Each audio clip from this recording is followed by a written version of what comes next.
Hey yo, it's your boy Monster Man Rocco. It's your boy Swagger Rock. This is Snack the Ripper. Hey, you rap for those that don't know. This is Master Ace. You are now rocking with the best. Breaking Records Radio. Breaking Records, man. Breaking Records Radio. Breaking Records Radio. Breaking Records. Breaking Records. Breaking Records Radio.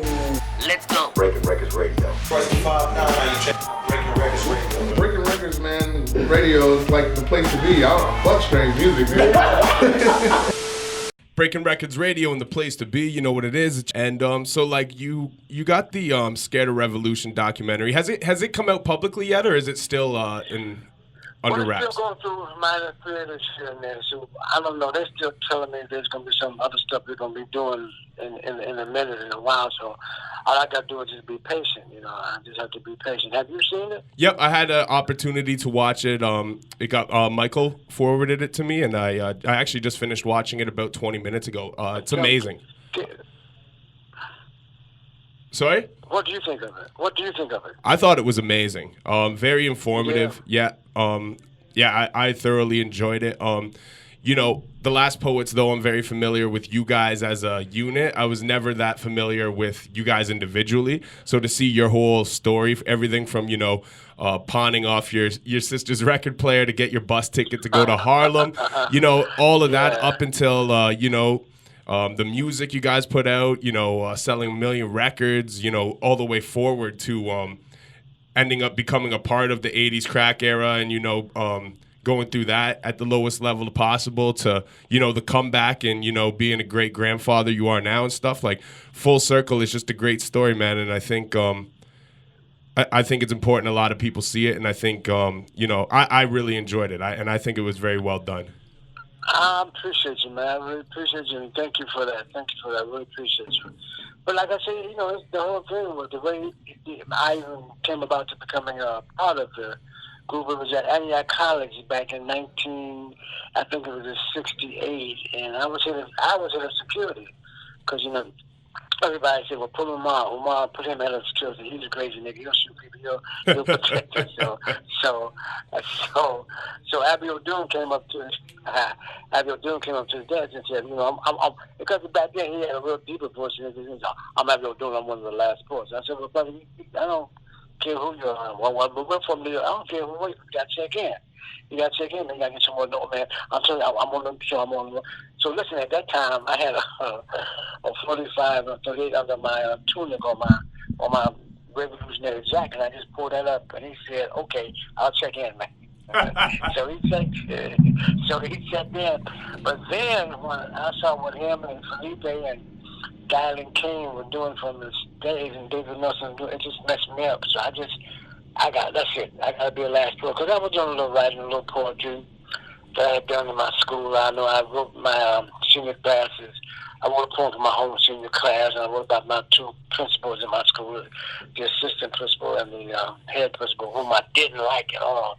So I wrote a poem. So everybody could see what it looked like, you know, Hank is going that way.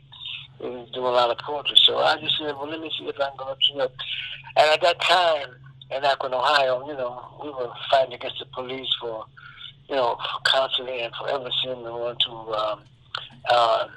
just harass us like they did our grandfathers and fathers. And, you know, a lot of us said, no, we're not going for it. So we had a little riot at that time in that town. And I was supposed to be, everybody was saying, well, you know, it was Hank Hewlett, and that was my nickname, Hank Hewlett. He was one of them, telling me, so the Akron Police Department sent a letter of recruitment to my house, and my mother, thank God for black women, she realized, well, okay, it's time for you to get out of here. You know, even when you get down there on the police academy field and shooting something, guns or somebody make a mistake, and everyone, so she said, it's time for you to get out of here. So I fired for my job from Firestone Tire and Rubber. You know, I had a good job because, you know, Akron, Ohio, the birth of rubber and the Rubber City and all that. So I got fired from my job, and I didn't have no money. I spent my last paycheck on some other stuff. So I took upon my sister's record player with the 33 and the third records that would drop after you play one, and I got $25 for them. And the ticket to New York was it was $15. So when I got in Pittsburgh, I just had $10 left, but I used $9.07 to give me some food. So when I landed at 8th Avenue and 42nd Street in the fall of 1969, I just had 22 cents in my pocket. Holy shit. But somehow, yeah. Now check this, check this out. Now here comes this Jamaican up on me, and he wants me to hand the hammers. He didn't know that I knew the game anyway, about, the handkerchief game where they got some money in the handkerchief and they'll tell you to hold it till they come back. But this fool, gave me the handkerchief and he went away for about, he started halfway down the block. Now, I'm an ex-football player and track star, so I take off with the handkerchief. And I go, and I know where I was going because I stopped the bus, but at 43rd Street and 9th Avenue, there was a school, and they had a little place where I could hide behind it. He comes with the police, y'all man, he's going this way, man, he got my money, stupid motherfucker. And so I opened up the handkerchief, and it was $25 in there. So I said, okay, it's all deep how I just landed there with no money, but I got some money or some of the games I used to run. And I got on the subway, found how to get up to Harlem where the East Wind was. That was the last port, so that was our law. Yeah. And I got there, and Dude was there, and he said, "Whoa, man, you made it?" I said, "Yeah, I came, man, I'm here, And so he hooked me up in this dorm, this city university dorm for black people who couldn't afford to stay on campus. It was the Alamac Hotel. And so I got hooked up in there, and one of the sisters I lived a long time ago hooked me up. And I was hanging out there, and people knew who I was. And I hooked up with this one sister in there, and I stayed with her in her little apartment. Her name was Cookie.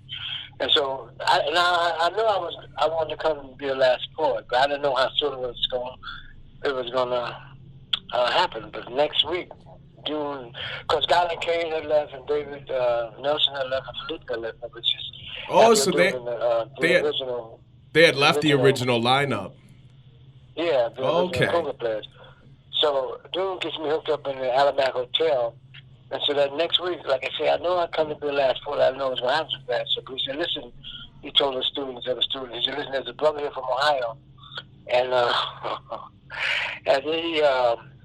he wants to be the last poet. So he said, I'm going to let y'all decide whether he becomes the last poet. Now, all of them, they all knew each other from Harlem and Brooklyn. That's how they all became last poets, because they all knew each other. But, I come from the Midwest, and I don't know about it, So, the people said, okay, I had about 2 or 3 poems, and I wasn't really writing yet. I hadn't really got into it, but I had this one poem called MF. You know what MF stands for, right? Like, as in multiple sclerosis? So I would say, Malcolm was a so-and-so MF, and Huey was a so-and-so MF, and so-and-so was a so-and-so MF. And so they said, people said, yeah, he's a little rough. Go ahead, make him the last poet. So I will do it. So, cool, Ma, you're the last poet, but you ain't never doing that MF poem again. And I haven't done it in 50 years now. I've never done that poem again. But then that's how I became one of the last poets. So at that time it was just me, Abby O'Doon, and Elijah, the original tuba player. Like I said, Jalal had left, and David Nelson left, and Felipe Luciano had left, and Guyland. No, Jalal had left, but Guyland came, Felipe Luciano, and David Nelson. So it was me, Jalal, and Elijah. And so when that album came out, boy, that just caused a stir. Everything, man. I was just upset the whole record industry for a minute, because here these boys are just selling all these records, and just by word of mouth, 2 million, 3 million here and there. And it was happening, man. And we were we were going all across the country doing gigs at certain colleges and stuff. Yeah, man. And because the first album is the album that has Scared of Revolution on it, is it not? Yeah. So, like, you guys came out the jump with that, which has gone on to be, one of the most sampled records in hip-hop history, very influential.